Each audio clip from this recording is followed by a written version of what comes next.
Hi friends, ಎಲ್ಲರೂ ಹೇಗಿದ್ದೀರಾ? ಎಲ್ಲರೂ ಚೆನ್ನಾಗಿದ್ದೀರಾ ಅಂತ ಅಂದ್ಕೊಂಡಿದ್ದೀನಿ. ಫ್ರೆಂಡ್ಸ್, ಇವತ್ತಿನ ರೆಸಿಪಿಲಿ ನಾನು ಕುಂಬಳಕಾಯಿ ಪಲ್ಯನ ಮಾಡಿ ತೋರಿಸ್ತಾ ಇದ್ದೀನಿ. ಈ ಚಪಾತಿಗೆ, ರೊಟ್ಟಿಗೆ ತುಂಬಾ ಚೆನ್ನಾಗಿರುತ್ತೆ. ಒಂದ್ಸಲ ನೀವು ಟ್ರೈ ಮಾಡಿ ನೋಡಿ, ತುಂಬ ರುಚಿಯಾಗಿ ಬರುತ್ತೆ. ಇದು ಹೇಗೆ ಮಾಡೋದು ಅಂತ ನೋಡ್ಕೊಂಡು ಬರೋಣ. ತುಂಬಾ ಸಿಂಪಲಾಗಿ ಮಾಡ್ಕೊಳ್ಬೋದು. ಹೊಸಬ್ರು ಯಾರು ನೋಡ್ತಾ ಇದ್ದಿರಲ್ಲ, ಪ್ಲೀಸ್ ನನ್ನ ಚಾನಲ್ಗೆ ಸಬ್ಸ್ಕ್ರೈಬ್ ಮಾಡ್ಕೊಂಡು ನೋಡಿ. ವಿಡಿಯೋ ಇಷ್ಟ ಆದರೆ ಲೈಕ್ ಮಾಡಿ, ಕಮೆಂಟ್ ಮಾಡಿ, ಶೇರ್ ಮಾಡಿ. ಹಾಗಿದ್ರೆ ಬನ್ನಿ ಹೇಗೆ ಮಾಡ್ಕೊಳ್ಳೋದು, ಏನೇನು ತೊಗೊಂಡಿದ್ದೀನಿ ಅಂತ ನೋಡ್ಕೊಂಡು ಬರೋಣ. ನೋಡಿ ಫ್ರೆಂಡ್ಸ್, ನಾನಿಲ್ಲಿ ಕುಂಬಳಕಾಯಿನ ಈ ರೀತಿಯಾಗಿ ಚಿಕ್ಕ ಚಿಕ್ಕದಾಗಿ ಕಟ್ ಮಾಡಿ ಇಟ್ಕೊಂಡಿದ್ದೀನಿ. ಎರಡು ಈರುಳ್ಳಿನ ತೊಗೊಂಡಿದ್ದೀನಿ. ನಂತರ ಸ್ವಲ್ಪ ಕರಿಬೇವಿನ ಸೊಪ್ಪು, ಒಂದು 3-4 ಹಸಿಮೆಣ್ಸಿಕಾಯಿನ ತೊಗೊಂಡಿದ್ದೀನಿ. ಈಗ ಗ್ಯಾಸ್ ಮೇಲೆ ನಾನು ಒಂದು ಪಾತ್ರೆಗೆ 2-3 ಸ್ಪೂನಷ್ಟು ಎಣ್ಣೆನ ಹಾಕ್ಕೊಂಡಿದ್ದೆ. ಎಣ್ಣೆ ಬಿಸಿ ಆಗಿದೆ. ಸಾಸಿವೆ ಜೀರಿಗೆ ಕೂಡ ಹಾಕ್ಕೊಳ್ತಾ ಇದ್ದೀನಿ. ಅದು ಕೂಡ ಚಟಪಟ ಅಂದಿದೆ. ನಂತರ ಇದಕ್ಕೆ ನಾನು ಈರುಳ್ಳಿ ಮತ್ತು ಕರಿಬೇವಿನ ಸೊಪ್ಪನ್ನ ಹಾಕ್ಕೊಳ್ತಾ ಇದ್ದೀನಿ. ಇದು ಕೂಡ ನೋಡಿ ಒಂದು ಸ್ವಲ್ಪ ನಾವು ಫ್ರೈ ಮಾಡ್ಕೊಳ್ಬೇಕಾಗುತ್ತೆ. ಹಸಿ ವಾಸನೆ ಹೋಗೋ ತನಕ ಹಾಗೆಯೇ ಎಣ್ಣೆಯಲ್ಲಿ ನಾವು ಫ್ರೈ ಮಾಡ್ಕೊಳ್ಳೋಣ. ನೋಡಿ, ಈ ರೀತಿಯಾಗಿ ನಾನು ಫ್ರೈ ಮಾಡ್ಕೊಳ್ತಾನೆ ಇರ್ತೀನಿ. ಸ್ವಲ್ಪ 2 ನಿಮಿಷ ಬಿಟ್ಟು ನಾವು ಕುಂಬಳಕಾಯಿನ ಸೇರಿಸ್ಕೊಳ್ಬೇಕಾಗುತ್ತೆ. ಈಗ ನೋಡಿ, ನಾನು ಫ್ರೈ ಆದ ನಂತರ ಇದಕ್ಕೆ ನಾನು ಹಸಿಮೆಣ್ಸಿನ್ಕಾಯಿ ಕೂಡ ಹಾಕ್ಕೊಳ್ತೀನಿ. ನಿಮಗೆ ಹಸಿಮೆಣ್ಸಿನ್ಕಾಯಿ ಬೇಡ ಅಂತ ಅಂದರೆ ರೆಡ್ ಚಿಲ್ಲಿನೂ ಹಾಕ್ಕೊಳ್ಬೋದು. ರೆಡ್ ಚಿಲ್ಲಿ ಪೌಡರ್ ಹಾಕ್ಕೊಂಡು ಮಾಡ್ಕೊಳ್ಬೋದು. ನೋಡಿ, ಈಗ ನಾನು ಹಸಿಮೆಣ್ಸಿನ್ಕಾಯಿ ಹಾಕ್ಕೊಂಡು 2 ನಿಮಿಷ ಇದನ್ನು ಕೂಡ ಹಾಗೆಯೇ ಎಣ್ಣೆ ಒಳಗೆ ಫ್ರೈ ಮಾಡ್ಕೊಳ್ತೀನಿ. ನೋಡಿ, ಈಗ ಎಷ್ಟು ಬೇಗ ಇದು ಆಗೋಗುತ್ತೆ ಅಂತ ಅಂದರೆ ಕುಂಬಳಕಾಯಿ ಪಲ್ಯ 5 ನಿಮಿಷದಲ್ಲೇ ಎಷ್ಟು ಸಾಫ್ಟಾಗಿ ಆಗಿಬಿಡುತ್ತೆ. ನೋಡಿ, ಈಗ ನಾನು 2 ನಿಮಿಷ ಬಿಟ್ಕೊಂಡಿದ್ದೀನಿ. ಈಗ ಕುಂಬಳಕಾಯಿನ ಸೇರಿಸ್ಕೊಳ್ತೀನಿ. ನೋಡ್ತಾ ಇದ್ದಿರಲ್ಲ, ಈಗ ಕುಂಬಳಕಾಯಿನ ಕಟ್ ಮಾಡಿ ಇಟ್ಕೊಂಡಿದ್ದನ್ನ ಸೇರಿಸ್ಕೊಳ್ತೀನಿ.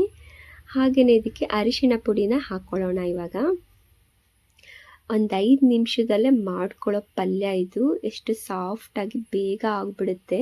ತುಂಬ ರುಚಿಯಾಗಿರುತ್ತೆ ಪಲ್ಯ. ಒಂದ್ಸಲ ಟ್ರೈ ಮಾಡಿ ನೋಡಿ. ನೋಡ್ತಾ ಇದ್ದಿರಲ್ಲ, ಈ ರೀತಿಯಾಗಿ ನಾನು ಸ್ವಲ್ಪ ಮಿಕ್ಸ್ ಮಾಡ್ಕೊಳ್ತೀನಿ ಅರಿಶಿನ ಪುಡಿ ಸೇರಿಸ್ಕೊಂಡ ನಂತರ. ನೋಡಿ, ಈಗ ಚೆನ್ನಾಗಿ ಸ್ವಲ್ಪ ಎಣ್ಣೆಲೇ ಇದು ಸ್ವಲ್ಪ ಅರಿಶಿನ ಪುಡಿ ಹಾಕೊಂಡ ನಂತರ ಮಿಕ್ಸ್ ಮಾಡ್ಕೊಳ್ಳೋಣ. ಇದು ನೋಡಿ, ಈಗ ಸ್ವಲ್ಪ ನಾನು ಮಿಕ್ಸ್ ಮಾಡ್ಕೊಂಡಿದ್ದೀನಿ. ಈಗ ಉಪ್ಪನ್ನು ಸೇರಿಸ್ಕೊಳ್ತೀನಿ. ನೋಡಿಕೊಂಡು ರುಚಿಗೆ ತಕ್ಕಷ್ಟು ಉಪ್ಪನ್ನ ಸೇರಿಸ್ಕೊಳ್ಳೋಣ. ನಂತರ ಇದಕ್ಕೆ ನಾನು ಗುರೆಳ್ ಪುಡಿನ ಹಾಕ್ಕೊಳ್ತೀನಿ. ಗುರೆಳ್ ಪುಡಿ ಅಂತ ಅಂದರೆ ಹುಚ್ಚೆಳ್ಪನ್ನ ಪೌಡರ್ ಮಾಡ್ಕೊಂಡಿರ್ತೀವಿ, ಅದನ್ನು ಗುರೆಳ್ ಪುಡಿ ಅಂತ ಹೇಳ್ತೀವಿ. ಇದನ್ನು ಕೂಡ ನಾವು ಮಿಕ್ಸ್ ಮಾಡ್ಕೊಳ್ಳೋಣ ಚೆನ್ನಾಗಿ ಒಂದ್ಸಲಿ. ನೋಡಿ, ಈ ರೀತಿಯಾಗಿ ಮಿಕ್ಸ್ ಮಾಡ್ಕೊಳ್ಬೇಕು. ಎಲ್ಲದೂ ಎಣ್ಣೆ ಒಳಗೆ ನಾವು ಚೆನ್ನಾಗಿ ಮಿಕ್ಸ್ ಮಾಡ್ಕೊಂಡ್ಮೇಲೆ ಆಮೇಲೆ ನೀರನ್ನ ಸೇರಿಸ್ಕೊಂಡು ನಾವು ಕುದಿಸ್ಕೊಳ್ಳೋಣ. ಇವಾಗ ಅದಾದ ತಕ್ಷಣ ನೋಡಿ, ಈಗ ನಾನು ಸ್ವಲ್ಪ 1 ಸ್ಪೂನಷ್ಟು ಸಾಂಬಾರು ಪೌಡರ್ನ ಸೇರಿಸ್ಕೊಳ್ತೀನಿ ನಾನು. ಇವಾಗ ನೋಡಿ, ಸ್ವಲ್ಪನ ನೀರನ್ನ ಸೇರಿಸ್ಕೊಳ್ಳೋಣ. ನೀರನ್ನ ಸೇರಿಸ್ಕೊಂಡು ಒಂದು ಸಲ ನಾವೀಗ ಚೆನ್ನಾಗಿ ಮಿಕ್ಸ್ ಮಾಡಿಕೊಂಡು ಇದನ್ನು ಕುದಿಯೋಕ್ಕೆ ಬಿಡಬೇಕಾಗುತ್ತೆ. ಅಂದರೆ ಚೆನ್ನಾಗಿ ನಾವು ಕುದಿಸ್ಕೊಳ್ಳೋಣ. ಅಂದರೆ ಬೇಗನೆ 5 ನಿಮಿಷದಲ್ಲೇ ಚೆನ್ನಾಗಿ ಎಲ್ಲ ಕುತ್ಕೊಂಡಿರುತ್ತೆ ಇದು ಕುಂಬಳಕಾಯಿ. ನೋಡಿ, ಈ ರೀತಿಯಾಗಿ ನಾನು ಕುದಿಯೋಕ್ಕೆ ಇಟ್ಕೊಳ್ತೀನಿ. ಇವಾಗ ನೋಡಿ ಫ್ರೆಂಡ್ಸ್, ಯಾವ ರೀತಿಯಾಗಿ ಕುದೀತಾ ಇದೆ ಅಂತ.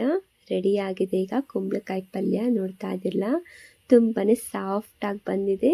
ಇವಾಗ ನಾನು ಚಪಾತಿಗೆ ಸರ್ವ್ ಮಾಡ್ಕೊಳ್ತೀನಿ. ನೋಡಿ ಫ್ರೆಂಡ್ಸ್, ನಾನಿಲ್ಲಿ ಚಪಾತಿನ ಮಾಡ್ಕೊಂಡಿದ್ದೆ. ಇವಾಗ ನೋಡಿ, ಈಗ ನಾನು ಬೌಲ್ಗೆ ಹಾಕಿ ಸರ್ವ್ ಮಾಡ್ಕೊಳ್ತೀನಿ. ಹೇಗೆ ಬಂದಿದೆ ಅಂತ. ತುಂಬಾ ಚೆನ್ನಾಗಿ ಬಂದಿದೆ. ಪಲ್ಯ ಅಂತೂ ತುಂಬಾ ರುಚಿಯಾಗಿತ್ತು. ನೋಡಿ, ಈಗ ಸರ್ವ್ ಮಾಡ್ಕೊಳ್ತಾ ಇದ್ದೀನಿ. ಹೇಗೆ ಬಂದಿದೆ ಅಂತ ಅಂದರೆ ನೋಡಿ, ಎಷ್ಟು ಸಾಫ್ಟಾಗಿ 5 ನಿಮಿಷದಲ್ಲೇ ಆಗೋಗುತ್ತೆ ಇದು ಕುಂಬಳಕಾಯಿ ಪಲ್ಯ. ನೋಡಿದ್ರಲ್ಲ ಫ್ರೆಂಡ್ಸ್, ಎಷ್ಟು ಬೇಗ ನಾವು ಕುಂಬಳಕಾಯಿ ಪಲ್ಯನ ಮಾಡ್ಕೊಳ್ಬೋದು.